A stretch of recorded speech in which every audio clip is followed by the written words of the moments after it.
Buenos noches, amigos. Let's go through the most important things that happened today in Friday practice around Barcelona. FP1 and FP2 were on earlier today on Friday. So let's dive in with the 5 things that we learned from free practice 1 and free practice 2. So the first thing that we learned, as this is a track that drivers know quite a bit, unsurprisingly, we saw a few Friday practice drivers. Only 2 of them on this occasion. Victor Martin was getting a run out for Williams. He finished in P19 overall. And Rio Harikara, the man who was tested for like every single team on the grid at this point, the young driver, he's not young at all, but a good driver nonetheless, the Japanese driver, getting another run out this time for Haas, but he didn't do that great at first. He ran into the gravel trap, got out eventually, of course, and ended up finishing in P17. Not a bad effort from the so-called young driver, although of course, I suppose compared to Fernando Alonso, who was classified as a young driver not long ago, he's not that old really, to be honest with you. But let's talk about the drivers that are going to be competing on Sunday next, and the top ones of these still look like McLaren, but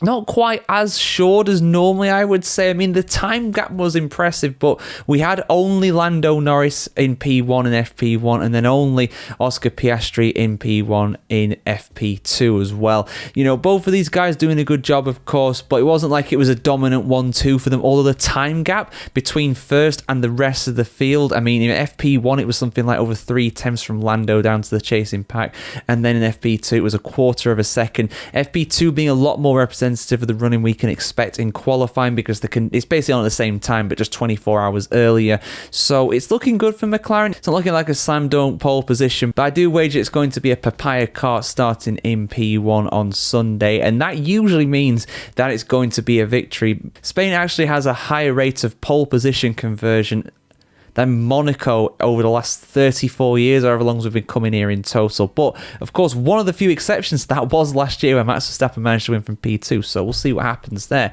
But let's talk about Ferrari. They were looking pretty good in FP1, P3 and P4 for both of the Scarlet Red cars, but in FP2, when they were in the qualifying runs, not quite as assured. The car was very much on the limit, looking a bit squirrely at the rear coming out of the fast right-hander. I think it's turn 8 or turn 9. I do get mixed up with the corner numbers around here, but yeah, not quite as quick as well. Charles Leclerc up in P5, but Lewis Hamilton down in P11. So Ferrari looking okay, maybe not amazing, but hey, if they get a similar qualifying to what they had at Monaco, they'll be in the running for at least a podium on Sunday, so we'll see how they evolve from here.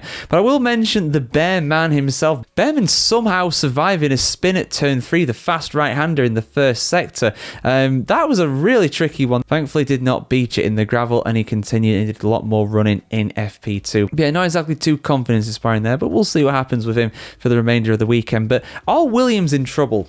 Are Williams in trouble? I'm going to pose that question to you guys as the final of the 5 points in this video. They've come into this weekend saying that the circuit is not going to suit their car, and going off of their pace or lack thereof pace in FP2, I think that is something to be concerned about. P14 and 15 for Alex Albon and Carlos Sainz. Of course, Albon sat out FP1 for to let Martins have a go, but yeah, not too encouraging, I would say. I mean, still a long way to go, but you know, they normally are a team nowadays that are in the top 10, that are making it through to Q3, and they will need to improve that pace if they're to have a chance of that. But yeah, those are the 5 things that we learned from free practice on Friday here at the Spanish Grand Prix. Let us know your thoughts in the comments below, guys. Who's going to get pole position tomorrow on Saturday? And have a fantastic day wherever you're on the wheel today, guys. It's Friday night. Go out and celebrate, or stay in and celebrate. Do whatever you fancy doing.